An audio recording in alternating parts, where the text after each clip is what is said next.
Joining me on this lovely evening, this is Tom Fromming. This is Twins Ticket. Finally, we have a name. Finally, this is like week 11 of this Wednesday evening live show on the Twins. Finally, with a name here. Here is your official Twins ticket stub. We're going to discuss Trevor Story. Quite a bit of Trevor Story talk on this evening. At the time of this recording, he is still a free agent. Clearly, with all the activity from the Minnesota Twins this week, he has kind of been elevated to the top of all of our wish lists. And, it's almost like it feels like we're maybe pushing all of our eggs into this Trevor Story basket, which feels a little uncomfortable. We'll talk more about that a little later. But again, Trevor Story will be the main topic of conversation. If you wanted more discussion on all the trades, we can certainly get to that later. However, I already discussed those at length on the channel. Lots of content covering those deals.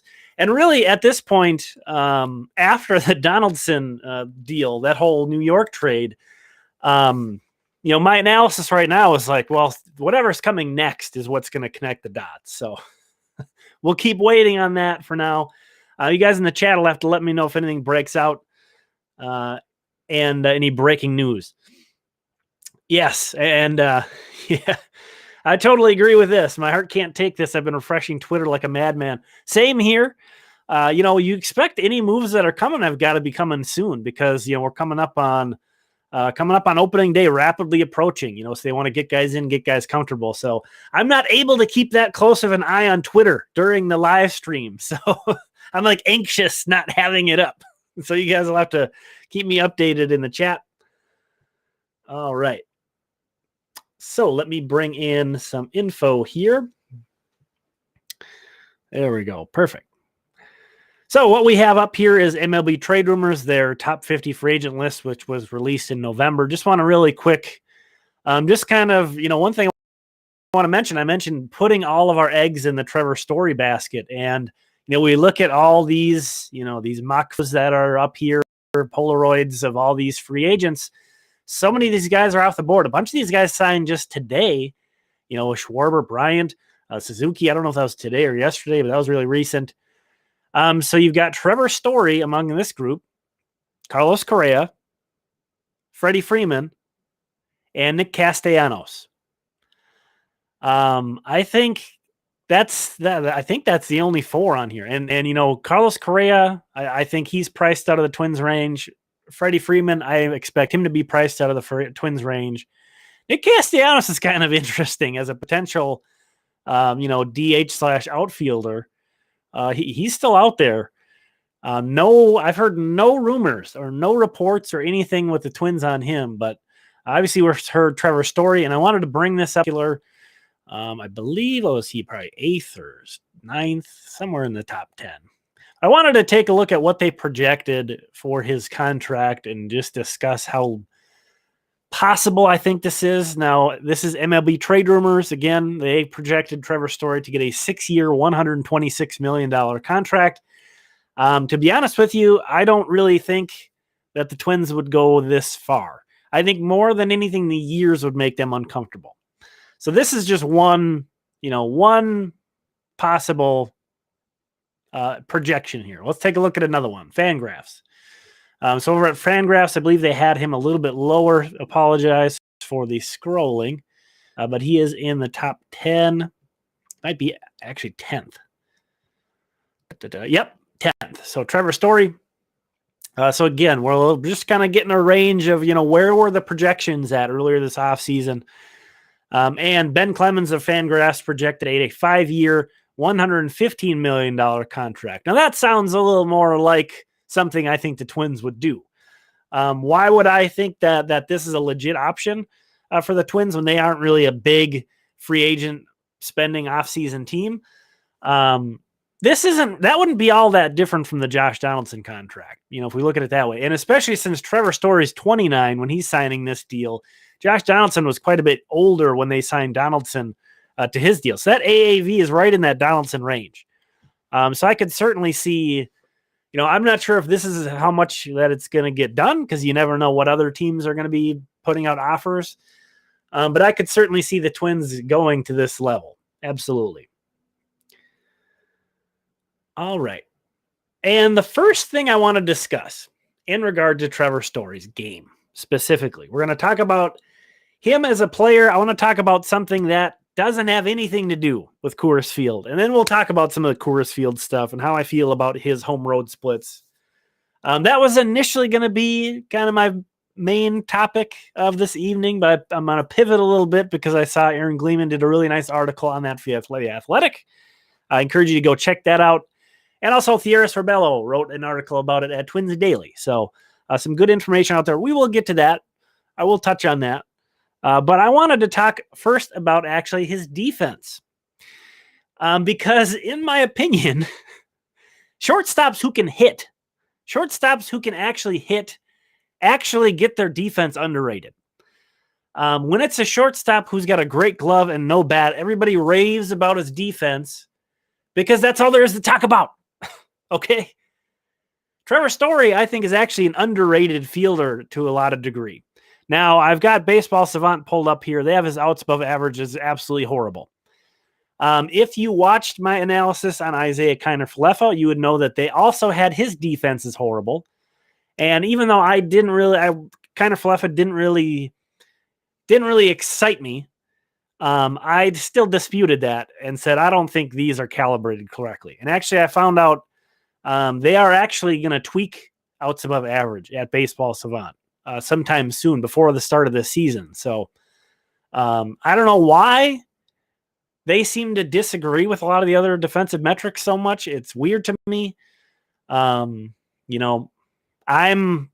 basically saying, if you're a defensive metric that doesn't think Isaiah Kiner-Falefa or Trevor Story are very good, I don't trust your metric. That's my main point there. All right, so we're going to switch gears to the Fielding Bible's defensive runs saved instead. Again, another thing I mentioned in the Kiner-Falefa video was I think this is my favorite defensive metric for particularly infielders, because I don't trust that the outs above average much.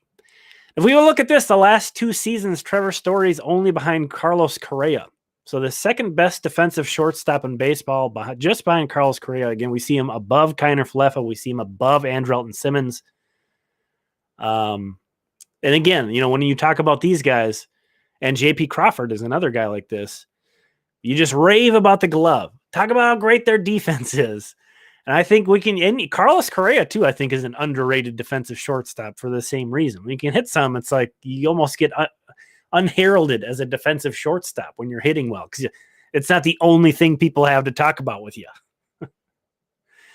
Sticking along this kind of line of discussion, here we are at Fangraphs.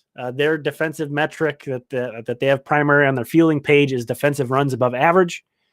And they have Trevor Story as the best defensive shortstop in baseball the last 2 years. So again, that is defensive runs above average is what this defensive column is. So they have him at number 1. So there's definitely some disagreement. I tend to side with those metrics that say he is a, well above average defensive shortstop. Now at 29 years old, you figure he's probably going to start to decline a bit there. His athleticism is going to wane some, but certainly nothing you would be too concerned about over the next 2 seasons. That's for sure. So that's why I wanted to point out, I think that gives Trevor Story a very impressive floor. That he is as good defensively as some of these guys that we were kind of excited about in Kiner-Falefa's defense, or that we had last year in Simmons' defense, and know how nice it is to have a true defensive shortstop, as opposed to somebody like Jorge Polanco, who's a little bit stretched the position. All right, and I actually wanted to pull those 3 guys together from the last 2 seasons, just to show exactly, we've compared them defensively, just to show how much better Story is offensively. A very secure lead in OBP, and then just absolutely blows them out of the water in slugging. Yes, Coors Field helps that, but weighted runs created plus, which is a stat we're going to talk about quite a bit here, that is both league and park adjusted. So this park adjusts to Coors Field. So you had a 105 WRC plus the last 2 years. So that absolutely blows these guys out of the water. And as you can see, for overall Fangraphs WAR, Story has twice as many WAR the last 2 seasons as Kiner Falefa, and then obviously just destroys Simmons. All right, so that's kind of, I have a feeling there's going to be people who think I'm going to be a little negative on the rest of this conversation. So I wanted to start this out with this part of the conversation, and also to say that I'd be very excited if the Twins sign Trevor Story. And I don't think that if they sign him to something like this 5-year, $150 million deal, I think that's perfectly fine. I think that's about the going rate that you can expect to pay an established major league starting caliber everyday player who's playing a defensive premium position. Will it maybe look like he's overpaid at some point during this deal? Probably. That's the way free agent contracts work, though. That's just kind of the going rate. You kind of got to overpay the guys who are good. I guess we saw that to some degree with Donaldson, although I kind of thought the time he was here, he lived up to the deal. I think people had a little bit more hefty expectations of him because of the money he got. So I kind of want to just put that out there before we just start to discuss his bat. Because like I said, like we showed, he had 105 WRC plus the last 2 seasons. That's only 5% above average. To put that into context, I think Jorge Polanco's career WRC plus, I believe, is 110. So, again, it is not that easy to find a two-way shortstop who's above average offensively and excellent defensively. But I kind of get the sense that there's a potential for a lot of people to be disappointed in Trevor Story's production, potentially. Now, I'm going to really hone in on the last 2 seasons in regard. We're going to talk about in 2-season chunks for a lot of this. And it's important to point out that Story is coming off his worst season. Maybe that has to do with, trade rumors and being on a contract year and having Nolan Arenado traded away from the Rockies. It's just not a good situation. I mentioned this with Gary Sanchez being a potential, change of scenery guy. I think Trevor Story could be a good potential change of scenery guy. But you have to take that into account somehow. The guy, you can't pretend like the guy's not coming off one of the worst offensive seasons of his career. So you can't completely avoid that. So what we're looking at here is a bunch of guys that left Colorado and went to different teams. And these are kind of broken out with columns of their weighted runs created plus. Again, this is a stat that is league adjusted and ballpark adjusted. So I wanted to go with this instead of like OPS in particular because it will adjust for eras. Matt Holliday, the offensive environment that he played in is a little bit different than DJ LeMahieu. So this kind of accounts for that. And then, this is baking in Coors Field into these metrics. And if you're not familiar with it, 100 is league average. Anything above that is better. Anything below that is worse than league average. So as you can see here, it's a kind of a mixed bag. And these asterisks are because Nolan Arenado has only spent 1 year out of Coors. So this stat for him only accounts for 1 year. And Tulowitzki was traded at the trade deadline 1 year. So this 2 years is basically 1.5 seasons in Colorado and then 1.5 seasons out of Colorado. So I just want to put that up, clarification out there. But as you can see, and we're only looking at 4 data points here from these 4 individuals, but it's a mixed bag. Torey Tulowitzki was an absolute kind of train wreck, as far as his value went. It just plummeted after he left. Nolan Arenado, I didn't realize that he had really a poor 2020 season that kind of, he was fairly, compared to earlier in his career, 2020 and 2019, he wasn't that great. And he was pretty close to as good as he was in his first year with the Cardinals. DJ LeMahieu, we have the opposite situation going on, where his last 2 years in Colorado, he was below league average, and then he gets out of there. Now, going to the Yankees, that's kind of like falling up. That's the best possible thing you can do. If you're leaving Coors Field, you want to go to Yankee Stadium. So that's certainly something to consider. But his production skyrocketed after leaving Colorado. And then you can see Matt Holliday was basically the same guy in terms of WRC plus. His last 2 years in Colorado versus his first 2 years out of, I think, Oakland, and then St. Louis, I think, was in there. So this is the average between all those four guys. Is actually their average WRC plus went up, mainly because of this crazy DJ LeMahieu increase. So I thought, well, let's take the average without DJ LeMahieu, because that seems to be even stranger. You could say, well, why don't you take out Troy Tulowitzki's? He had a crazy drop. I just think that's easier to expect, to be honest. And it's not that bad of a drop. It is a drop, but 134 to 121, that's not that bad. That's still a very comfortably above average offensive player. Now down here, I have their WRC plus on the road, their last 2 years with Colorado. So I think that's what a lot of people are thinking, like, well, if you look at Trevor Story's away stats, we could just expect that to be who he'd be with the Twins. That's not necessarily true. Now we see with Troy Tulowitzki, he actually ended up performing even worse than that. But with Nolan Arenado, he's at 117. So if you use that same logic, you would have expected a 107 WRC plus for him. And he did better than that. With LeMahieu, again, he's kind of he actually was better on the road his last 2 years in Colorado. So I'm trying to make sense of that one. And Matt Holliday, so that same, you would think him to slide back from 146 to 128. Well, actually, he was a 145. And the average, those are the averages and the averages without DJ LeMahieu. So by this, what I'm saying here is I don't think we can make any assumptions that just because someone is leaving Coors Field, they're automatically going to do worse, because there are some guys that have done the same, some guys that have done better. And if you're going to expect him to do worse, or if you wouldn't expect him to go all the way down to his away splits, is what I would say. Now, kind of the fly in the ointment in concern to talking about Story is, again, he only had a 105 WRC plus the last 2 years with Colorado. So it's not like he's up in the, Matt Holliday, Troy Tulowitzki, even Nolan Arenado territory the last 2 years. Now, if we go back further than that, it gets more impressive. His road WRC plus the last 2 years is 97. So if we take that kind of logic of you can expect something in between those two, we would end up somewhere around 100, a little bit over 100. And I think that would probably disappoint a lot of Twins fans.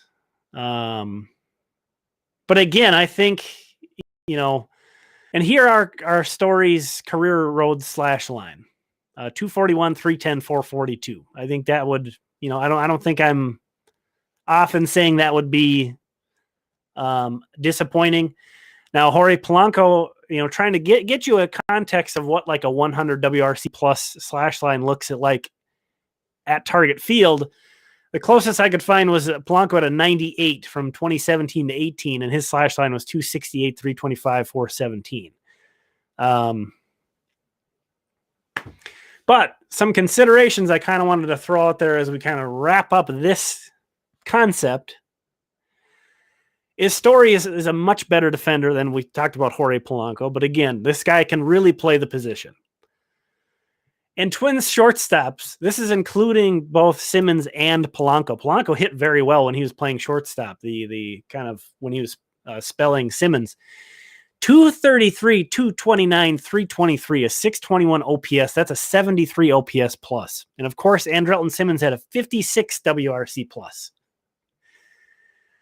So I still think that even though I'm probably a little bit pessimistic about Story's over, I don't see him as like, putting up MVP type numbers like he did earlier in his Colorado career. But he still would be a massive, massive improvement for this team. And just obviously the shortstop is a huge hole right now. And to get a two-way guy, I still think Story is a top 10 shortstop in baseball too. So I don't want to kind of confuse that either. But, if you're kind of asking me to analyze where we can expect this guy, his overall production to be, I would think, it's only fair to say about slightly above league average at the plate again. And this is coming with excellent defense, and he's also a good base runner. So that's kind of the discussion I wanted to have around Trevor Story, because I know that's been a lot of the talk around him is, well, what can you expect out of him leaving Coors Field? And those are kind of my thoughts on it. I'm going to bring up the chat here. I kind of figured it would be easier to kind of read all that, see all that on the screen while we were going through that. But, obviously the live element of the show is a big part of it. And I want to make sure to scroll through, kind of see what we're doing. And actually, I'm going to take a quick scroll of Twitter. That's the longest I've been off Twitter in weeks, I think. Looks like that was like a 21-minute Twitter gap. The Twins could have made 4 trades in that time. All right. Well, I'm not seeing everybody blowing up about anything, so I think we're good there.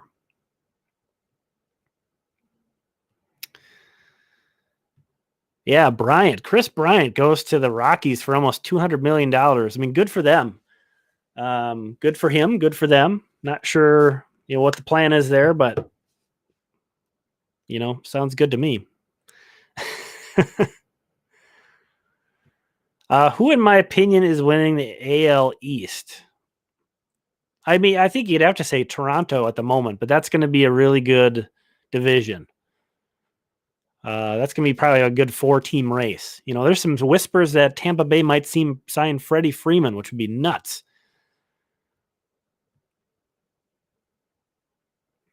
Where are the rumors of Story movement?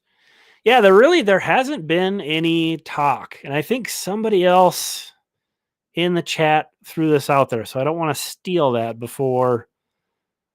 Yes. I agree with this take here. My guess is Stories Camp wants to see what Correa does. I agree with that as well. I think that's a great take. I would also say if you're Trevor Story, you're probably saying, hey, man, I want to get paid like my numbers. I don't want this, don't hedge my numbers. Don't do this. And front offices are doing that. They're saying, well, yeah, that's your actual production you put up, but it was in this crazy, offensive environment. We're not actually going to pay you like that. We're going to pay you like we would project. So I would guess it's sort of twofold. I would guess Trevor Story's not thrilled with the offers he's getting, or else he probably would have signed. That's not really a bold claim, obviously. And then number 2, I think his camp is hoping that once Correa comes off the board, maybe teams get a little desperate. Maybe they don't, but maybe they do. I think they think it's worth waiting out to find out if that happens. So I think I agree with that take there. That's a good take. Do I think the Twins will trade Sano? I don't really know. If it did, it would look something similar to the Donaldson deal, where you're getting rid of Sano and you're getting players that the team acquiring him is wanting to get rid of. So, that's definitely my interpretation of the Yankees trade just on its own. Clearly a big motivation for the Twins was to get rid of Donaldson's contract. I don't think they were necessarily all that excited about getting Sanchez and Urshela, but the Yankees, once they were getting, getting like Rortvedt to some degree, Kiner Falefa and Donaldson, it didn't make. I think they were ready to just move Sanchez in general. He'd kind of lost his grip on the starting job there behind the plate, and then once they had Kiner Falefa and Donaldson, they didn't really need Urshela anymore, so he was kind of an extra piece. So if the Twins were to trade Miguel Sano, I think that's what it would be similar to that, where, at the end of the day, you're saying, did we get better? I don't know. Did we get worse? I don't know. It's just different. It's just a refresh. So I do think I would expect, even though there hasn't been any, there really hasn't been any discussion of Miguel Sano being traded that I've seen. I would think that the Twins front office would definitely take advantage of that if somebody came calling. So much for those big balls and the other Twins had. Well, we'll see. We'll see. Story's still a free agent. They were rumored to be in on Frankie Montas, but now it seems like since that trade, there's been about 5 more teams that have been mentioned in the Frankie Montas deal. So that's the worry. That's the worry. It's intriguing that the Twins have opened up this flexibility. They have options now. They're much more free. It seems to potentially add some pieces, do some creative stuff. But there are less players out there, and the trade market's a little bit hard to predict. Maybe there's guys that that we are not thinking of that might get traded. But obviously the free agent, we just talked about it. There's not that much left on the free agent market. So no matter how badly they want Trevor Story, maybe somebody else is going to want him more, or maybe he's going to want to go somewhere more. No matter how badly they want Frankie Montas, maybe another team's going to build a better package, or maybe just Oakland's going to be more attractive by, however things balance out. It's really hard to say. They're not in control of their own destiny. That's the one thing we can say for sure.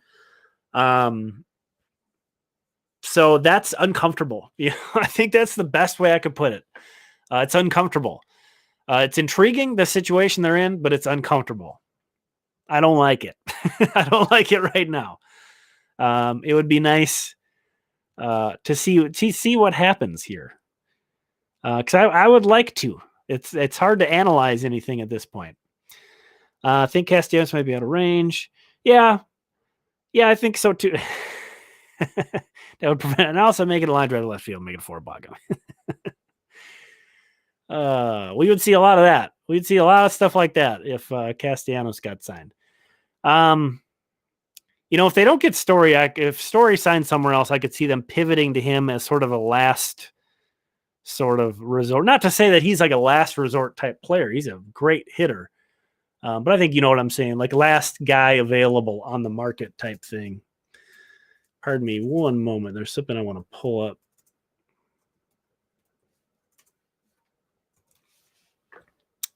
Oh, good. All right.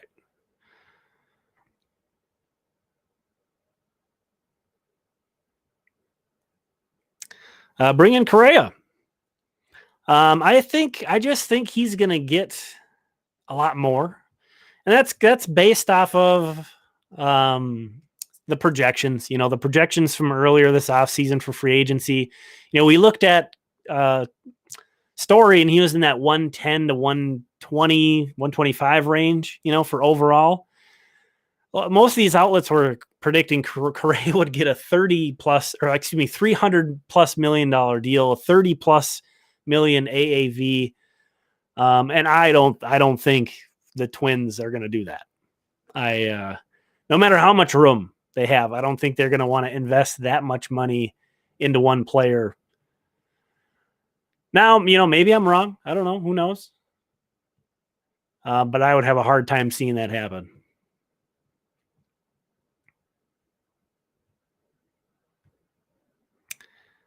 Yes, and I know I did mention it, that Gleeman did that article at The Athletic. I want you to go check that out.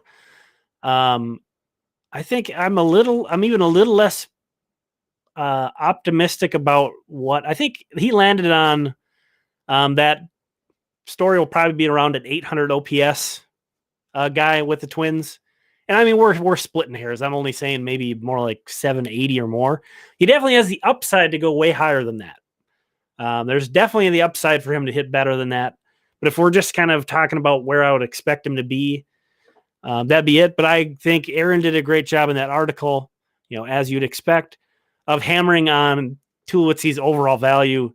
And I just wanted to hone in on how good that this guy is defensively, because when you can hit as a shortstop, it feels like you get less attention for how good you are defensively if you're great with the glove. And that always drives me nuts. And then if you can't hit, it's like I feel like you almost get over credit if you're a good defensive shortstop.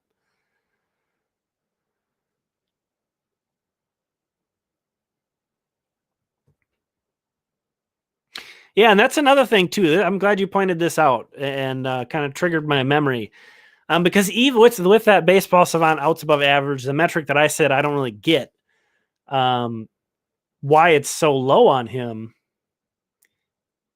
Even in that metric from year to year, it really goes crazy. Because in 2019, they had him as like the best shortstop ever. And then in 2020, it's sort of, okay, we have it in the middle here, middle of the road, not great. And then all the way down, horrible. And I have a hard time, having one weird thing is one thing, but having both Kiner Falefa and Trevor Story this low on outs above average and that high on every other defensive metric pretty much, I really, really get suspicious of that one.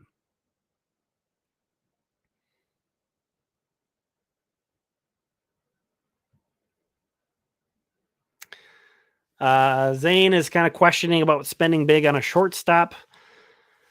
Yeah, I mean, they're going to need a spot for Martin or Lewis, but unless Martin, basically a baseball miracle happened this offseason and he got way better defensively at shortstop in one winter, I don't think he's a shortstop. I don't think you can find a single prospect evaluator that even believes that Martin is going to maybe be a shortstop. Now again, he's a young guy.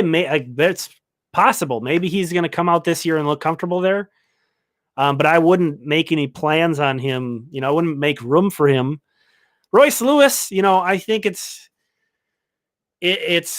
hard to say. We haven't seen him for 2 years. So I would also say at the same time, I don't think you want to make plans for Royce. I am a little bit more optimistic that he can stick at shortstop, but it's a super high bar. And that's why getting Story, who we know is above average major league shortstop defensively, it just eliminates a lot of questions that you might have about the future. Now, it does create some questions as to where Martin or Lewis will play. I think for sure. I'm not so sure the Twins would have been all that interested in trading for Austin Martin if they would have known they were going to extend Byron Buxton, to be honest. I don't know. Because I think Austin Martin's best position is probably going to end up being center field.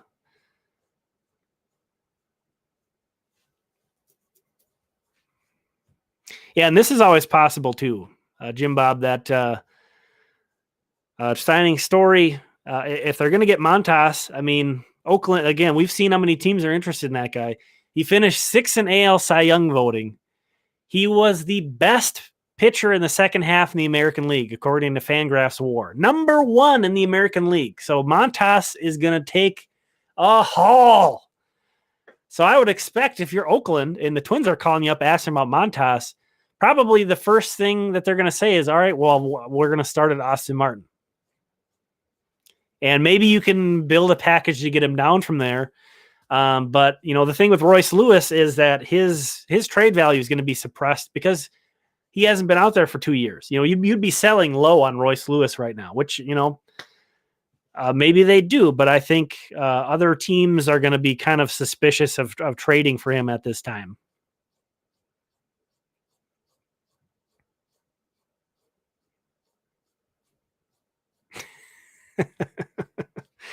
Thanks for the laugh here. Run away from Story Bros unless you get them for a ham sandwich. I think it will cost a little bit more than a $5 footlong. But I get it. I going through that, I think you can tell kind of the way I talk about Trevor Story. I can get some of that concern or thinking that he's not going to be worth that kind of investment. It's entirely possible 2 years after you sign Story, you might be in that situation like you were with Donaldson where you're like, oh, we'd like to get rid of this guy. But I think he would be such an upgrade, such a huge upgrade. He's one of the best players available still. He was one of the top 10 free agents in this class. He's one of the top 10 shortstops in baseball, in my opinion. So is he like this, MVP? He's not gonna be the favorite for the AL MVP. And I think, unfortunately, for the Twins to sign someone to this big, a free agent to this big of a contract, there would be some of that expectation from some people put on him. And I'm not so sure he could live up to it.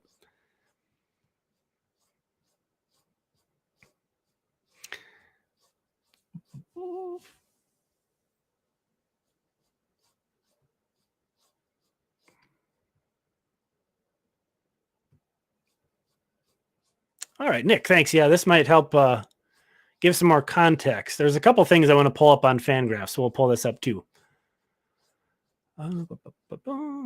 So we will pull up the WERC plus for some Twins players. I'm going to stick with kind of going with a 2-year sample, especially since 2020 was so short. I kind of like that for analyzing players for the most part. Kind of gives you some wiggle room if a guy was hurt or had a down, season. We'll cap that at 450 plate appearances. All right, so we're taking a look at the Twins just for some context on WRC plus from the last 2 seasons. So you can see, well, yeah, perfect. We had Trevor Stories at 105. That's Luis Ariz. They go about it very different ways. Very different type hitters. Story hits for a lot more power, much more power, and Luis is more of a batting average on base guy. And then clearly Story's OPS is going to look a lot higher than Ariz. But again, remember WRC plus adjusts for home ballpark. So you could have the same OPS as a guy and not have the same WRC plus. So Luis Ariz at 105, Sano at 107, Polanco 111, Donaldson at 125. Actually, let's pull this down. Let me get Mitch Garver in here because that has become a little bit of a concern of mine. Now, if the Twins push to the point where they have more pitching than hitting, that would be wonderful. So I don't want to overinflate this concern of mine. Because it's going to take a lot for me to worry about the lineup, especially because I think Jose Miranda might be able to step in and be an above average producer. Not like a superstar, maybe not like an all-star right away or anything like that. I think Keith Law said that too, which Keith Law is like one of the most, people think pessimistic, kind of negative prospect evaluators. And he said on a recent podcast that he felt like Miranda could step in and be, a league average producer at third base. But yeah, I mean, they're going to have to replace Donaldson's bat and Garver's bat. And we know Garver's missed quite a bit of time. So his, he unfortunately only playing 91 games the last 2 years. So his production hasn't had a big influence on the club, unfortunately. But Donaldson's has, and he's a 125 WRC plus and a 113 WRC plus guys. And then, of course, Cruz isn't around anymore either. So the Twins do have some kind of offensive ground to make up, it feels like. So that's another reason why, Trevor Story versus maybe an all-glove shortstop at this point, it maybe feels more important the Twins to get. But, along with Miranda, we're also hoping that Kirilloff, maybe even Larnach as, a guy maybe coming up from the minors at some point. I think it'd be nice if Larnach can get going back in St. Paul's to start the year just to get sort of his feet under him. And Jeffers, we certainly think Jeffers can be better than he has. So there's a reason to believe, even though some of a lot of the bats that have carried the offense the last couple of years are gone, that some of these other guys are going to lift it up. But I would still like a two-way player at shortstop. I think that would be ideal. So that was that. And then I wanted to also show where we're at right now. Yeah, we're on roster resource on Fangraphs. Oh, they changed this. They used to have a payroll number. No, they don't. All right. Unless I missed it. Yeah, okay. Huh. During the offseason, they kind of kept a running tally of the payroll. I think, though, the Twins have like 90-some, if that, $1 million on the payroll right now. I bet you somebody in the chat can help me out with that. But, here we go. That's right. My bad.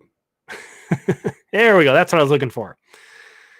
So right now, the estimated 2022 payroll is $94 million.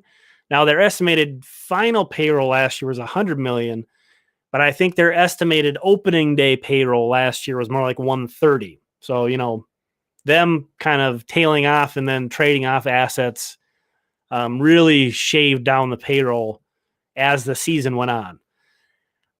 I don't think probably the Twins will get back up to 130. I don't think that's probably their goal, but I think you could realistically expect them to try to get to 120 or be able to get to 120.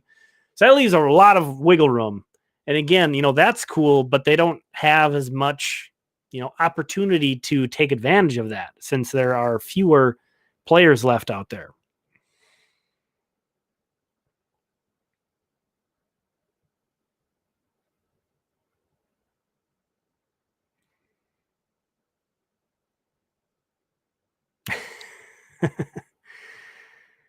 Is it too late to trade Gary Sanchez for William Zito?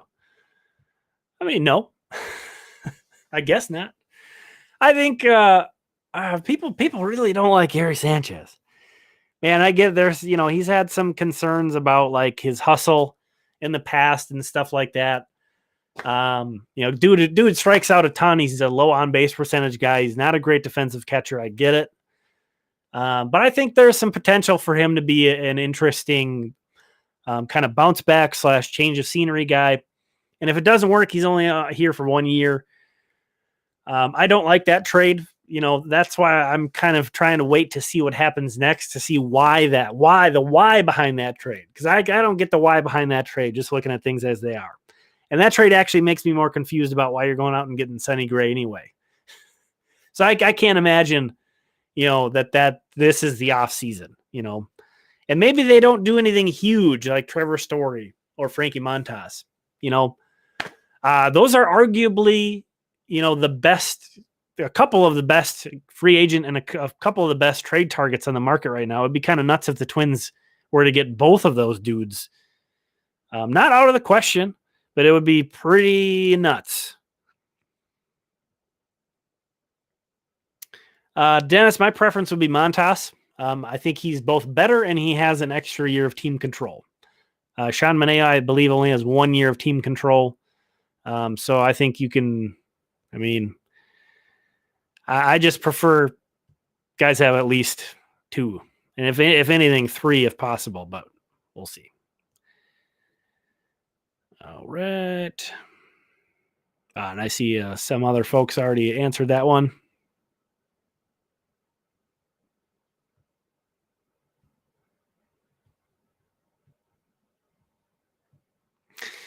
I get the pessimism on this one, expecting the Twins to do little. But, they've already done a whole bunch in terms of activity. And, again, the Sonny Gray trade, if they were like to be doing almost nothing, the Sonny Gray trade doesn't make any sense at all. So I'm expecting them to add some more. But I would also point out, like, if you want to look back at the team free agent spending by off season over the last, 5 years or whatever, the Twins are actually up in, the top upper half of the league every single off season. Now, on one hand, that's because they're signing 1 year deals all the time. So when you're signing 1 year deals all the time, well, then the next year you're probably going to sign a bunch of 1 year deals again. So you're kind of also always spending at least, a floor. You're not spending a ton. They've never been at the top levels because, a team like Texas is going to spend $600 million or whatever in an off season. I wish they would spend more. I wish they would do more. I'm certainly intrigued by this activity, though. That, you can't, they're certainly not running it back. And that's the one thing that they really couldn't do. They really, after finishing in last place in the division, the one thing they couldn't do was just run it back, kind of try it again with a roster that looked pretty similar. I don't know that at the end of the day, I'm really going to love what they're up to this offseason. Again, I'm really waiting to see what happens next because I want to know what they're up to. So I'm not saying just wait, you're going to love this, but I'm saying, keep an open mind. Maybe you'll be right. You can come back next week and laugh at me. It's definitely possible. And again, like I was saying, the Twins aren't the only team interested in Trevor Story. The Twins aren't the only team interested in Frankie Montas. It's going to be tough. It's going to be tough to get those guys. But they're in a great position. They are. They really are. They have a lot of guys. I think Oakland, as we're seeing with their trades in Oakland, they are preferring prospects who are in the high minors. the Twins minor league system is flush with prospects in the high minors. They don't have a lot of the top 50 prospects in all of baseball. The Twins don't really have a lot of those guys. So, if you were an organization that was really after that and didn't care proximity to the majors, you didn't care how far away they were, the Twins wouldn't really be a great fit in terms of negotiating with that type of team. Oakland, they've been making a ton of trades already, and pretty much all the dudes they're acquiring were in AA, AAA. So I do think they match up well.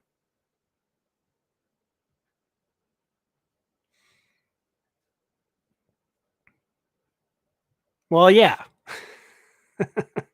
I mean, yeah, no, none of these guys would be, Sano, Kepler, Cavaco, those guys aren't going to be the guys that are going to push the needle. Again, like I said, if the A's are asking, or if the Twins call up the A's asking for Montas, Oakland's going to be like, all right, well, let's start at Austin Martin. And that's, I think, where the conversation at least starts. So it's going to hurt. Again, like I said, Montas will finish 6th in Cy Young voting. If you're not very familiar with him, 6th in Cy Young voting, was the best second half pitcher in terms of Fangraphs WAR. I think that's particularly interesting too, because remember the sticky stuff ban happened last year. So there were a lot of pitchers, and Sonny Gray was one of these guys. I mentioned that in the trade video. I'm not concerned that much about it because I think it was such an abrupt change.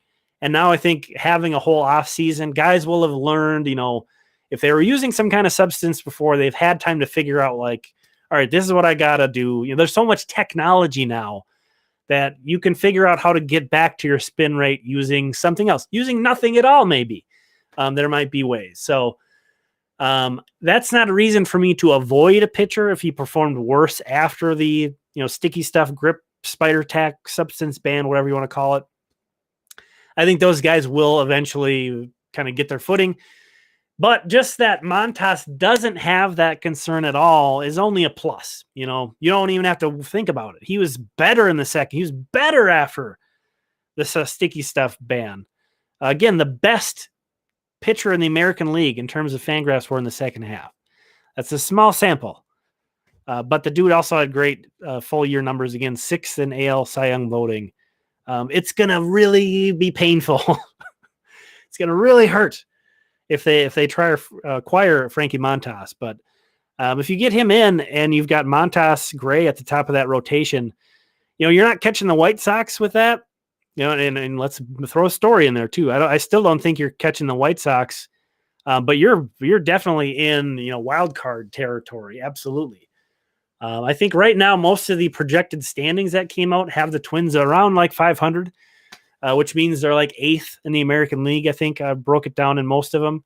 So they're basically 2 spots out of the wild card, the postseason picture. I think there's enough, variance. For the team, the youth, the young players aren't going to really be projected to do all that much. And, would it be a shock for a Kirilloff to greatly overproduce from his projections? Absolutely not. Would it be out of the ordinary for a Miranda or a Jeffers or many of these guys? Now, it could go the other way, which we saw mostly last year. We saw when it goes the other way, when the prospects come up and don't do as well. It could go the other way. So we'll see.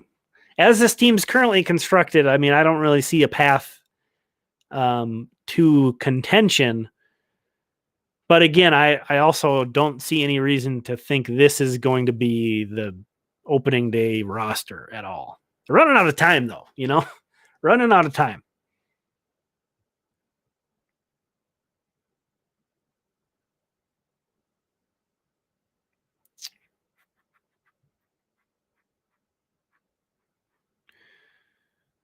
All right. Just catching up again. Kind of wanted to get all of those Story thoughts out early, so thanks for hanging in there. Luis Castillo. Now, he's going to be, he would take more than Sonny Gray took to acquire. But I don't know that, Castillo and Montas probably are going to end up being a similar kind of trade value. So yeah, I would expect the Twins to be in on him, and having trade conversations with the Reds, they already have that sort of foundation of they know, what guys the Reds asked about, what kind of things they're after, what they're interested in.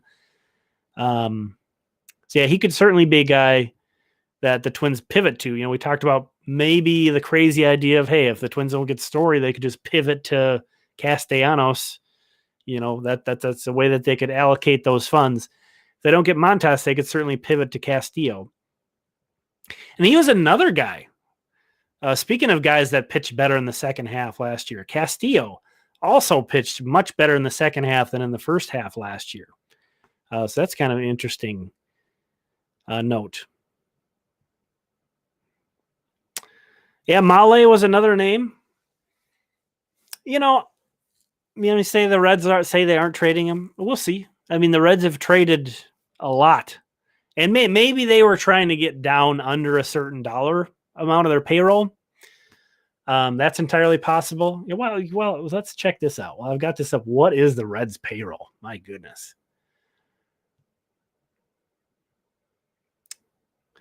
Man, their estimated payroll is still $101 million. Do they have all these trades in here still? Oh, yeah, I guess Votto's making quite a bit still, isn't he? And Moustakas. Oh, gosh. I mean, if you want to take Mike Moustakas off their hands, they'll gladly, if you want to get them to move off of that stance. I haven't seen the reporting, but if they're saying they don't want to trade Castillo or Male, and if you're the Twins and you want to make them budge on that, just say, hey, we'll take Mike Moustakas off your hands. That'll get them to change their tune pretty quick, I'm confident.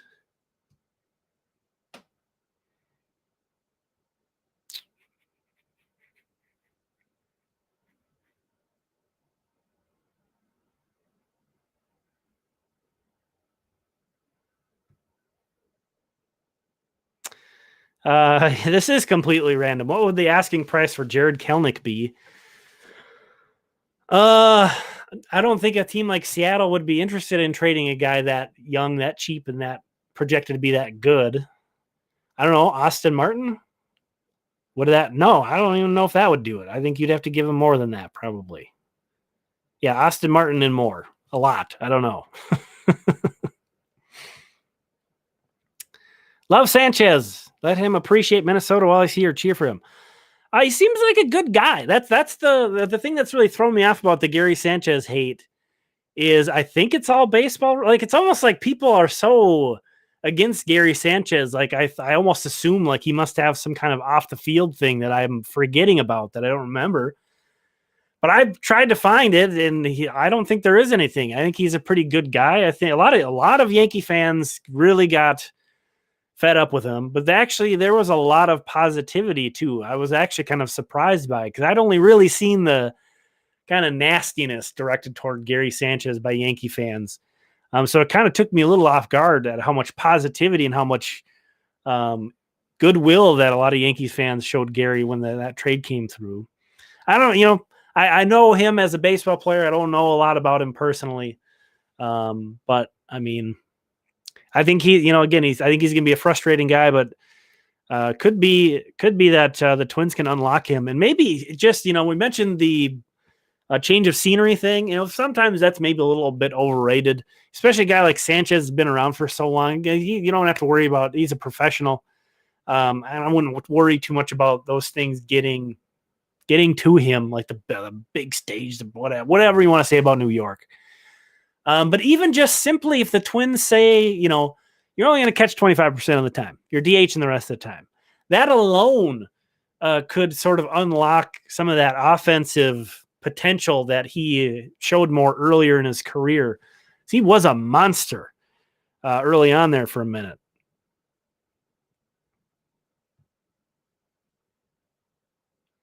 Yeah, we don't have any lefties in the rotation. That's true. And that's why kind of a name that I think is interesting is Tyler Anderson, who's a free agent. In that sort of, Zach Greinke, who just signed with Kansas City today, the Twins had some interest in him. Clearly, they're going to have some interest in Michael Pineda.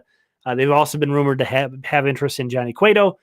So I also think, Anderson's just another guy sort of in that range to consider. He's not a guy that's really going to lift the rotation much, but he's going to deepen. He's going to extend the rotation.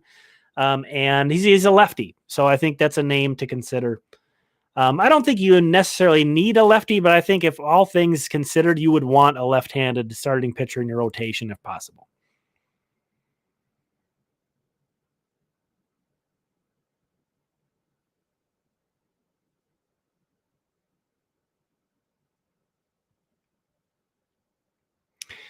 What does the catching depth look like? Not real great, just to be honest. But there are always like minor league free agents that sign. There's always sort of like quad A guys, especially catchers. So like you think of Williams Astudillo.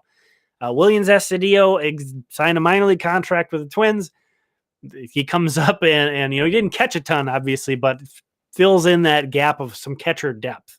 So I think the Twins, they might sign or trade for another major league catcher. That wouldn't shock me. But I think more than likely they will kind of be on the patrol for, maybe somebody gets removed from a 40-man roster, trading for them or claiming them off waiver, trying to find someone or a minor league free agent catcher who didn't happen to sign. Unfortunately, during the lockout, you could make minor league signings. So a lot of those guys are all scooped up. But that is a concern. Absolutely.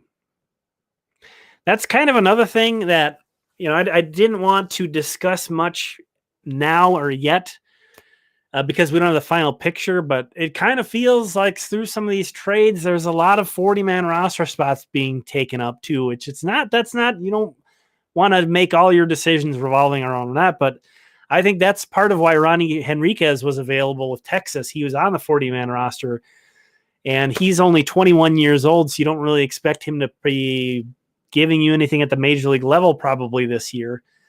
It's always a little bit difficult to make room for those guys. Now, Blaine Enlow is on the 40-man and he had Tommy John. The Twins cannot move him to the 60-day injured list. They might change that rule for this year since we're having such a weird offseason. But right now they can't. Hopefully maybe they make that sooner.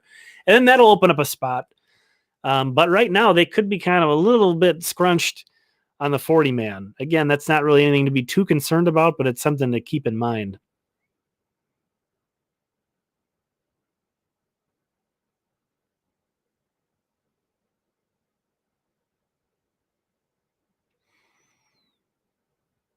What do I think the chance Sonny Gray will last more than 3 years? Well, he's under 2 years with the Twins, but I mean, right now, if you have to guess right now what would happen with Sonny Gray is he would get traded at this year's trade deadline. Yeah. So if you think about it, Jose Barrios had 2 years of team control entering last season. That's kind of the trend now is teams aren't really holding on to guys until their last year. They're trading him in their second to last year so they can get more in return. Totally get that logic. So if the Twins don't put together a roster that's really going to compete, it's tough for me to see how he's not going to be dangled on the trade market if he's pitching well this year. So that's why, too, I want to see what's going to happen. And that's why, like I said at the time of the trade with Sonny Gray, if you didn't see that video, like I would have done that trade, but the more the Twins add to this roster, the more I'm going to like it. I want to see them make it worthwhile that you traded away your most recent first-round pick. In a vacuum, it's just fine, but I want to see them make that worthwhile. I want to see them improve upon the Major League roster, and the more they do that, the more and more I'll like the Sonny Gray trade.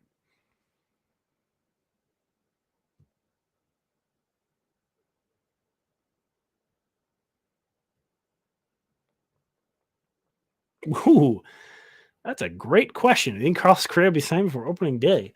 Gosh, I was assuming so, but I hadn't really considered it, to be honest with you, Ryan. It's possible that he doesn't. It's such a weird offseason.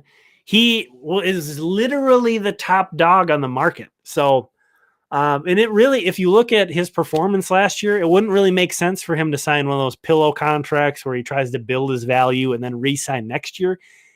He had the season that you want to have. He had the season you want to have entering free agency. He's also really young.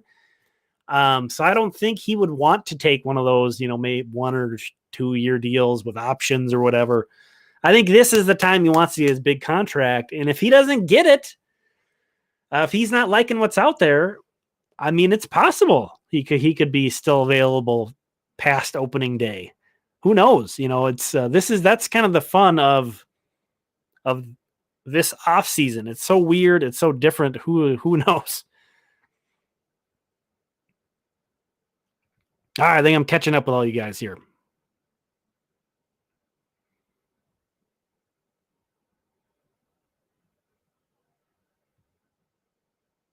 I don't know that this would be enough, Renee. Duran, Miranda, and Sands for Montas.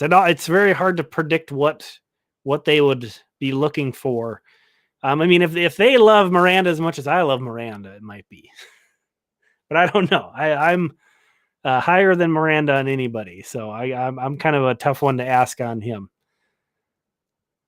That's not a bad package though. And two, some teams will prefer. We just want one guy. Give us the best guy you can give us. That's what we want. And other teams are going to prefer. We'd like a package. We're trying. Our cupboard's bare. If you can give us 3 or 4 prospects in a deal, great. We don't need your primo guys. We're trying to rebuild. We need depth. So what Oakland is up to at this point, not sure. Clearly in the Matt Olson trade with Atlanta, they took, I think, 3 prospects from them. So they took that mentality with that deal. But now that they have those guys in, the cupboard's not as bare. Maybe they are going to shoot for the moon and ask for, well, we're really looking for one really good piece. So these are all the things that,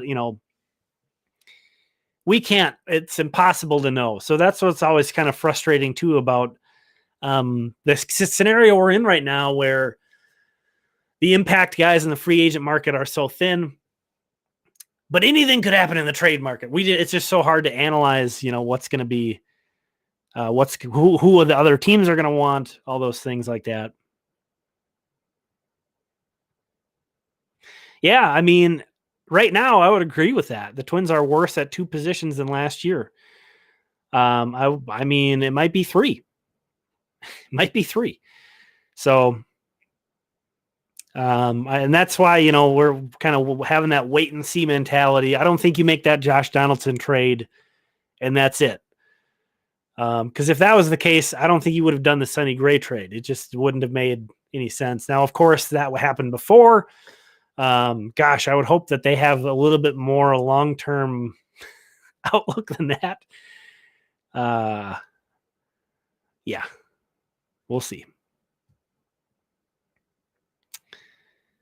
Luis Castillo, did he get traded? Somebody might have to. I'm sure somebody probably already confirmed that or not. No, he's still on the Reds. You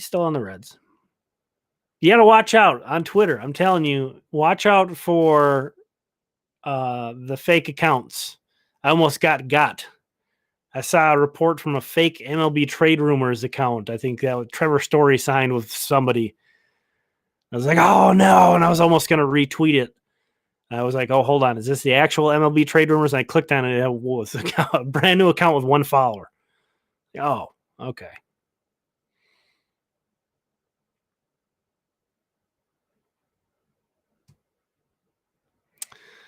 Just send Royce Lewis off. He's just full of bad luck.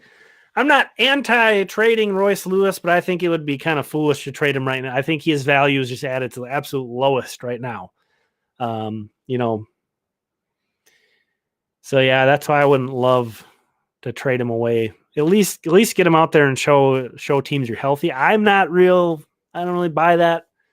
I think he's got plenty of potential still. I like him quite a bit, but hey, as much as I love prospects in minor leaguers, and I talked about this on the Sonny Gray trade, totally fine with trading these guys. Totally fine with trading minor leaguers prospects for established major leaguers. Now, the stuff where you're trading Luis Hill for Jake Cave, Luis Hill throws like 100. He's probably going to be in the Yankees rotation this year.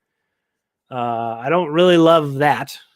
That's not great. I wouldn't have called Cave an established. Certainly wasn't a regular at that time. But if you're trading somebody for Sonny Gray, 2-time All-Star guys who's a legit number 2 pitcher, That's hard to, as much as I love prospects and minor leaguers and all that thing, it's hard to argue with that. What are the odds that any one of your prospects is going to become someone like that, a number 2 starter? The odds are pretty long. So I'm not anti-trading Royce, is what that rant was about.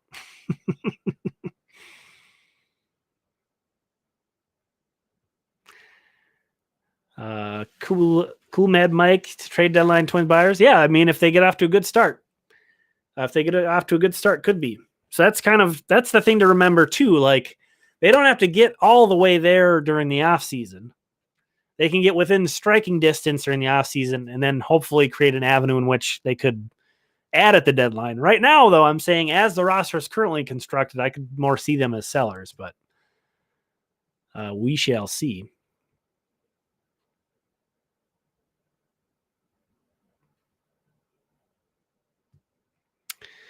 If the Twins get Story, where does Arise play? Where is Arise going to play right now? Unless you're kind of referring to Polanco playing shortstop. I just don't think the Twins want to do that. Like, the opening day shortstop, I don't think is on the Twins right now. Because right now it probably would be Gio Urshela, which I know he played quite a bit of shortstop for the Yankees last year, but he's very sort of Polanco-like in that, can he play shortstop? Yeah. Do you want him there every day? No. But I don't think, Luis Arraez is still unaffected by Trevor Story. Right now, I would say he'd be the third baseman. Now, if the Twins sign Story, I suppose that's probably your question. My bad. So I'm assuming if the Twins sign Story, you're guessing Urshela plays third, and that would push Arraez off third. I get where we're going now. He's probably going to be the 10th man, and I know they talked about him not playing left field as much or at all, but he's looking fit. He came into camp really in good shape. So I wonder if they might have taken a look at him and said, we wouldn't mind playing you in outfield some more if we have to. But just with, Rocco Baldelli likes to move guys around, give guys breaks. So if you're the 10th man on the Twins, you're going to be playing a lot as is. And I mean, let's face it, somebody's pretty much injured all the time. Also, who knows if Urshela is going to be on the opening day roster? He could be in one of these trades. That's the thing. It's so hard to really analyze things too much right now. That's difficult. Garrett, what up? Thanks for stopping by. Again, sorry, guys. I'm kind of catching up.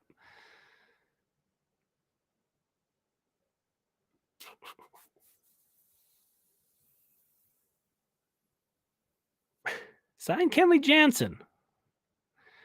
I like it. Usually the bullpen is sort of the last piece that you start spending on when you're building a competitive team. And I kind of like some of the upside of the Twins bullpen.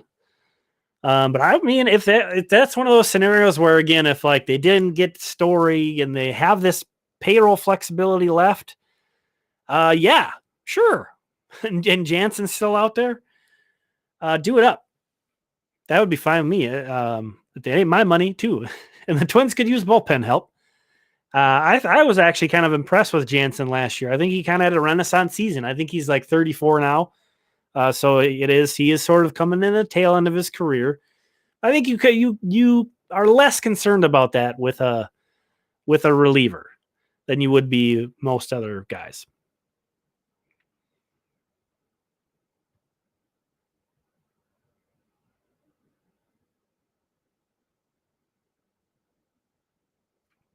All right. Catching up here. Yeah, that's another, this is a good point, Renee. Anybody coming from Cincinnati and going to Minnesota, you're going to have higher expectations. And Luis Castillo's pitched pretty well there. Obviously, Sonny Gray's pitched pretty well there. That's kind of another reason to really be intrigued by Gray for this season. I mean, I can't really deny this either. Arraez, honestly, we should be looking to trade him. It depends. If Oakland is asking for Luis Arraez in a Frankie Montas deal, I'm starting that conversation. It already, as much as we all love Luis Arraez, love watching him play.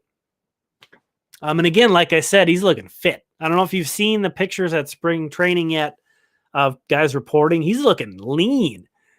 He's looking good, which that's encouraging. But there are, and that's the thing with Urshela being in-house now, there are so many third base, second base guys. Miranda's in that mix. Polanco, he's only really going to be playing mainly second base. Arise is in this picture. So that's another thing where I'm kind of scratching my head trying to figure out how it all works and thinking I don't know that it's that worthwhile to analyze too deeply because, heck, I could open Twitter right now and the Twins could have traded some of these dudes. So if it brings in a top of the rotation type starter, again, that's sort of my qualification on these guys. I was pretty pissed off that Mitch Garver was traded and it didn't bring in any pitching, major league pitching at all. And then basically most of his trade value was in Isaiah Kiner-Falefa that they flipped and basically used that to dump Donaldson's salary, essentially. Like that whole through line of the Texas and Yankees trades, I do not like right now. But again, I don't think the picture is still developing. But man, if we're sitting here on opening day and this is what it looks like, yeah, I'm going to be not pleased and confused too. Like it's one thing to not like the direction that a team is going in, but it's sort of like the Rockies signing Chris Bryant, just confused, but I'm very confident that won't be the case, that there are some more moves to come. The caliber of those moves, we shall see. We shall see.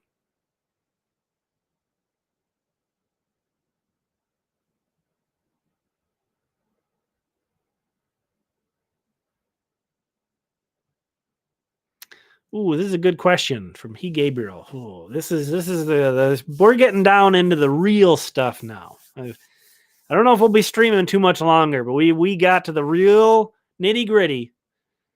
Serious baseball talk, guys. If the Twins need to use a position player to pitch now, who's it going to be? No La Tortuga.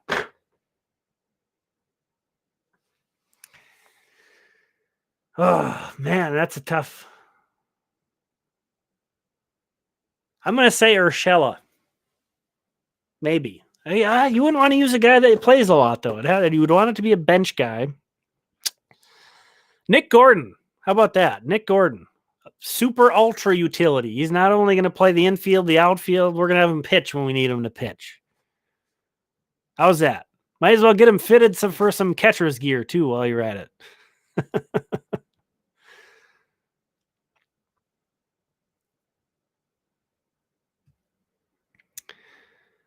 Henry, I think the Twins were just cheap when they traded Donaldson. I mean, that's what it feels like right now. I didn't really think there was any reason why they couldn't fit Donaldson and sign a Trevor Story. Again, we're talking about like a $40 million gap right now between their opening day payroll last year and their projected opening day payroll this year. So if I'm kind of doing my rough math, very roughly, I think they would have been a little bit over, but they would have been fairly close to their opening day salary. If they would have kept Donaldson, let's say, and signed Trevor Story, wouldn't have been, it's not like it would have been a 30% increase in payroll or something. So I'm frustrated about that whole situation. I guess we could talk about that for a minute. We probably should be wrapping up soon, but that the one thing we can say, I think, with definite no question about it, is that the Donaldson signing, I don't want to say it was a mistake, but it did not work out. This is the biggest free agent signing in team history. This is really, maybe other than the Byron Buxton extension now, that was, I think you could say, the signature transaction of this front office was signing Josh Donaldson. Of course, some things out of their control. The pandemic shortened 2020 season where they got him. Certainly that didn't work out how they envisioned it. And then last year, the team completely falling apart. And then, basically trading him for, spare parts that another team didn't really want. Because again, I just happen to still have this up here. Pardon me. In his 2 years with the Twins, Josh Donaldson had a 125 WRC plus. So this guy was 25% above average offensively. So I think it'd be difficult to say, his play was, that bad that you just had to get out of that contract. This isn't Eric Hosmer with the Padres we're talking about here. So if there's anything definitive I think we can say about this offseason, it's that we can now kind of close the book and say the Donaldson signing didn't work out. We'll put it that way. And, I'm trying to kind of make sure my frustration is pointing in the right direction, because if the front office was basically instructed or motivated to get rid of Josh Donaldson or to cut payroll or whatever, and their hands were kind of tied, I would understand that a lot more, and say, they're being creative about it. But then be very frustrated at ownership, because it's not like Josh Donaldson is necessarily overpaid. That's the going rate of what guys like that cost. And if you are sort of somebody who liked that, I know there was a lot of Twins fans that liked Josh Donaldson getting out of here. I don't get that. But if you're looking for kind of my positive spin, the guy is 36 years old. So, I've been talking mostly about what he has done what he did as a Minnesota Twin up to this point. The aging curve tells us, 36 years old, going to be 37 next year. You owe him $8 million even the year after that, no matter whether you want him or not. That's how much his buyout is.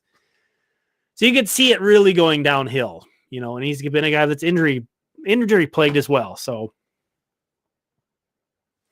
maybe it just goes horribly for him from here. But I think that I'm pretty comfortable in saying that was that just worked out very poorly. And again, that's like arguably the signature transaction of this front office.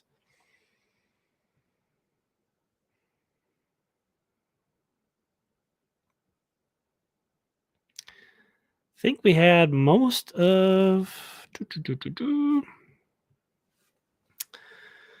main question I have for the Twins is, are the young pitchers going to be good? Yeah, and I'm sorry, I should have mentioned them too. In that, I talked about variance and how, if the Kirilloffs, if the Mirandas, if the Larnacks, if the Jeffers, if these guys all click, you could see the Twins really being elevated.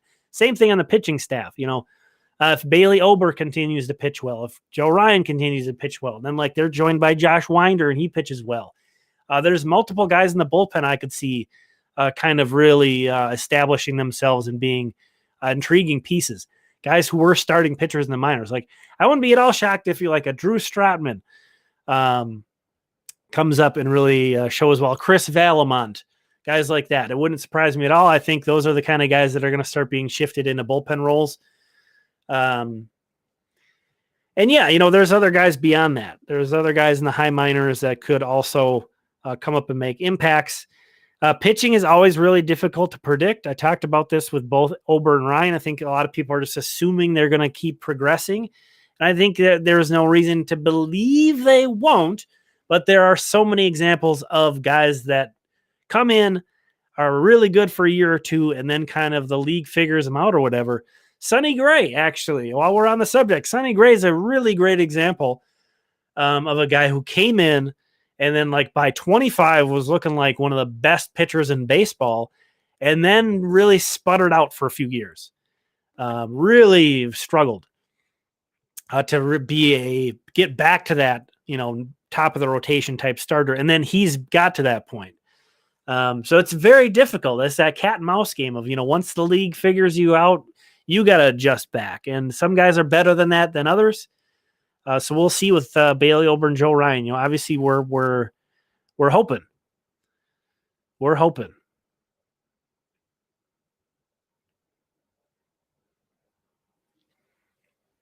Pardon me.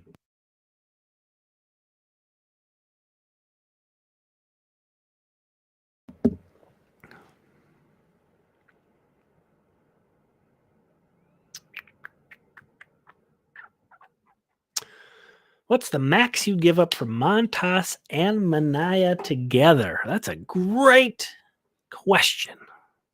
You're definitely giving up Austin Martin in that trade, I would think. That's a great question. I wonder who they would want the most for like a pitching prospect. It would be, I just don't know that Sean Manaea makes a ton of sense for the Twins as a guy who only has 1 year of team control. Let's see. Let's pull up baseball trade values. I talked a lot about how it's impossible to really know what's going to motivate teams. And I think that's why, I think this, if you haven't checked it out, let me switch here. This baseball trade values site. A lot of people kind of treat it like it's the gospel. And I think if you do that, that's misguided. But it is by far the best tool that we have at our disposal to sort of throw around ideas like this. So there's a lot of valuations on this I don't agree with, to be honest. But again, I think it's a useful tool. I think it's interesting. And I think in kind of situations like this, it's good to sort of spitball a deal. So let's just live spitball what that would look like. It's going to be a lot, though. So Montas and Manaea to the Twins. We have 53.7 is the total value on this side. So even if we're starting, I think we want to assume we're going to probably keep all these dudes. So, okay, let's just start off with throwing Arise and Martin in here. Knowing that they're sort of, similar guys. Maybe Oakland wouldn't want them. So that gets us to that deal on this site. Trade accepted. So it's going to take, potentially 2 really good pieces to move. I don't know. If you're Oakland, you'd probably rather just, and again, this is trying to sort of think of try to make sure to consider what the other side would be thinking. Oakland might want to split them up they might think they can get a better overall deal to get 2 players. I'll be honest with you. I know Bob is here, so I know the Kepler hate, I think, has gone a little too far. But I will say, I think this site overvalues Kepler's trade value by quite a bit. Because they have him, above Trevor Larnach, above Bailey Ober, above Ryan Jeffers, above Royce Lewis, above Jose Miranda, above Jordan Palazovic. I mean, Max is very valuable because he's on a nice team-friendly contract. So that's the other thing you have to consider. It's not just the player. It is their team control. It is their contract. So some of that's factoring in with Max's value here. And you don't always have to go exactly to the number. So they're saying this would still get accepted. It's a little bit lopsided. But would I do this? I don't love that Manaea is only under 1 year deal, but I would probably do Kepler and Austin Martin, even though, I like Austin Martin quite a bit. Really like Frankie Montas. And Sean Manaea is really good too. I don't want to undersell that. It's just him being only under team control for 1 year doesn't do a whole lot for me. Now you could, say, well, just sign and then extend Manaea. Hey, sounds good. Sounds good to me. Sign me up. But that's, again, another thing that it's just impossible for us to evaluate from the outside looking in. Let me zoom in on this a little bit. You guys can play along at home. I'll kind of leave this up to show, you can take a look at some of those values that they have on the Twins. Again, I don't think a lot of people treat this site like it is a lock. Like if you can build a trade on this site, then it's a trade that could really happen. Sometimes that's true. But a lot of times it just doesn't work. And again, I don't want to seem like I'm throwing mud at this site. I think it does what it's trying to do better than anything else out there. I think it's really cool that we have something like that to look at, and I really enjoy it. I do think it has value, but some people are really attached to that.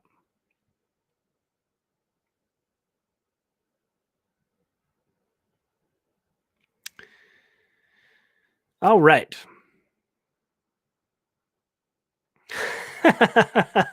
I like this. Get this on a t-shirt. Prospects are parades are cooler. Yes.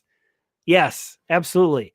As long as you're winning at the major league level, and that's the key ingredient that was missing from the Twins last year. But as long as you're winning at the major league level, I say push that. Keep pushing that as long as you can. Sacrifice your minor league system if that's working out. Keep going. But, not that prospects are worthless. And again, I love following the minor leagues. I love prospects. But, yeah, prospects are cool, but parades are cooler. I love that. That's good. All right. I think I'm finally kind of catching up. I'm not going to get to everything, though. I appreciate that you guys are having some side conversations. I think I say this like every week, but that's kind of what I want to be seeing. I love that. This is, for us to bounce ideas around off each other. I love going through these. I always try to prepare a topic, partly because I think that's good for like the replay viewers that can't be here with us live. We just get right into something, get talking into something. I don't lose them. But I really enjoy this part. We're just bouncing ideas around.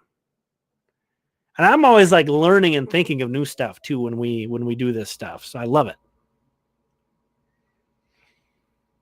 Gabriel, hey, thanks for the super chat. Love the amount of conversation in the chat. Yeah. I think this is one of the more active shows we have. Twins Ticket. It has a name now. I feel like it's a real show. We've done it, everyone. I think this is 11 weeks in. We have a real show on our hands. Yeah, and again, I keep learning how to do more and more stuff with this live stream. All this, live streaming throughout the lockout, so key in that, when that trade happened, I could just go live and I knew what I was doing. Thank you all, whoever of you joined that discussion after the Yankee trade where I was trying to put that together and figure out what the hell was going on. But that was great. I was comfortable. I could just go in. That was a big part of why I started live streaming. So when we have crazy stuff like that go down, I can just jump in without needing a lot of preparation. All right.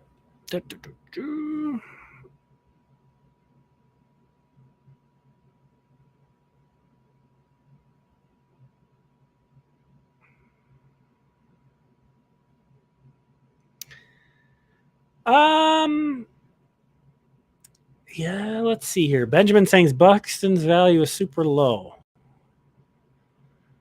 I wonder if they think oh my gosh. Yeah. It's funny. There's a lot of the guys that have long-term extensions on this site do have super low value. But the other thing too is like you can't even trade them. Look at that. Oh, let me pull that back up. My bad. So they have Buxton. This is funny. But I think like what they're trying to they're almost trying to say like this guy, you just don't put him in a trade offer. You literally can't pick Buxton. You cannot put him in a trade. His trade value this is the availability, this column. It says none. So they're just like, don't do it. Don't try to build a Buxton trade. So I think with that being, I think they like didn't even really try on his value.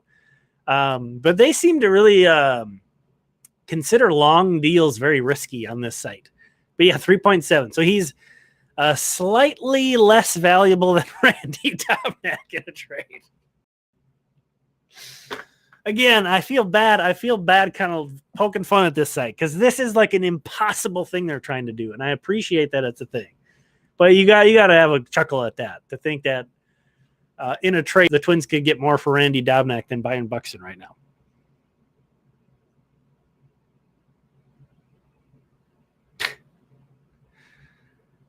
That was good. I didn't notice that. Yeah, I mean, Bob, there's a chance this could happen. I don't think this is the plan. Who knows? And what do I know? What do I know? if this is the plan, though, that Pohlad's just going to take that $50 million and laugh all the way to the bank, I guess I don't really get why they went out and got Sonny Gray. As affordable as he is, I guess that just made sense no matter what you did. And maybe they'll flip him at the deadline, like I was saying. Maybe that's the long-term plan there. Oh, gosh. You're leading me down a bad path here, Bob. It could, who knows? That's why I'm getting anxious as the days go by. Because it seems like that's more of a potential, the longer time that passes. Yeah, I just love that baseball. Yeah, it's easy to forget. Just a few weeks ago, a week ago, basically, we were wondering if how many games we'd be getting, how much baseball we'd be getting this year. The Twins are at least have hope. At least the Twins aren't like Oakland and like Cincinnati, where they're tearing their rosters down. I mean, the Reds were the first team out of the playoffs in the NL last year, which means they would have qualified for the postseason under this playoff format this year. And they're trading away all their dudes. So I think, not to say the Twins deserve tons of credit, but I think we can be thankful for that too. Speaking of Buxton, I think it gets lost a little bit that Buxton extension is a piece of this offseason puzzle as well. And I mean, I was extremely positive, and I'm happy that they did that. And I think that was a great deal. We'll see how it turns out, but I think most Twins fans agree with me on that one. Oh, my bad. All right, I did it. I caught up. What role do you think Gordon plays this year? Basically what he did last year. Super utility, infield, outfield, backup bench dude.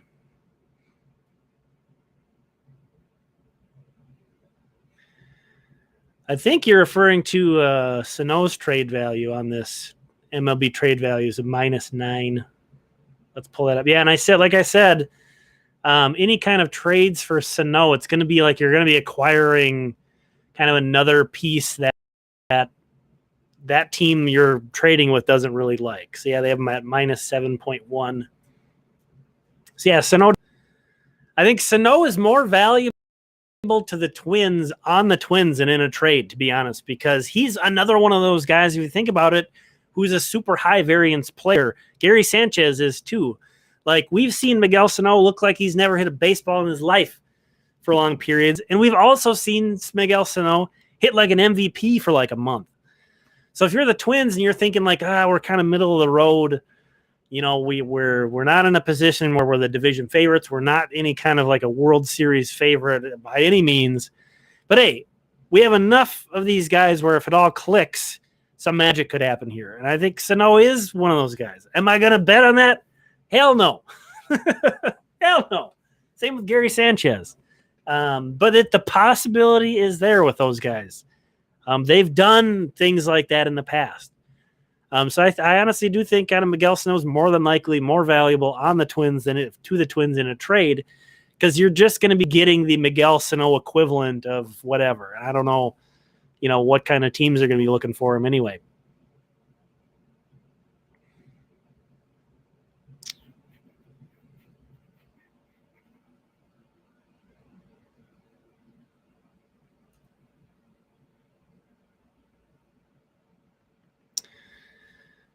How would I grade the trade since the lockout ended? Like all individually? Let's start with a Sonny Gray trade. Surprised Twins checked in. Oh, and got a Sonny Gray. I would give the Sonny Gray trade like a B.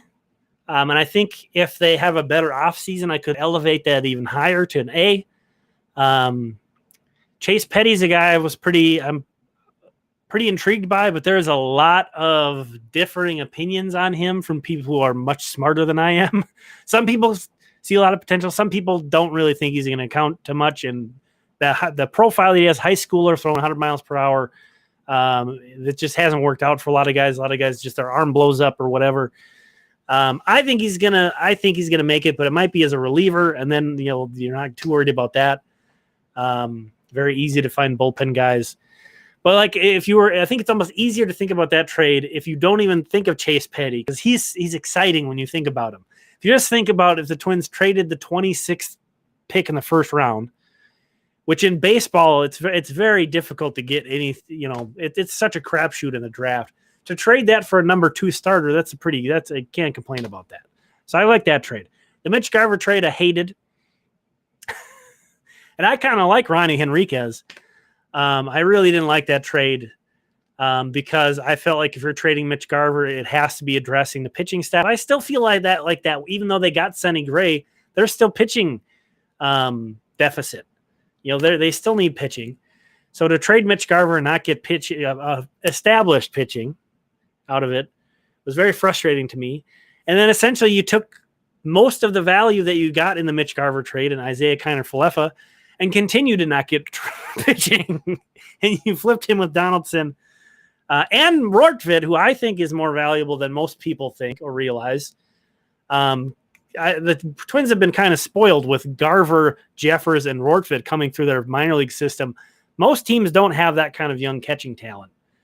And he's probably never going to be more than a backup, Ben Rortvedt, but that's, again, a backup catcher making league minimum who always has some potential to get better. He's very young, and catchers tend to take longer to develop.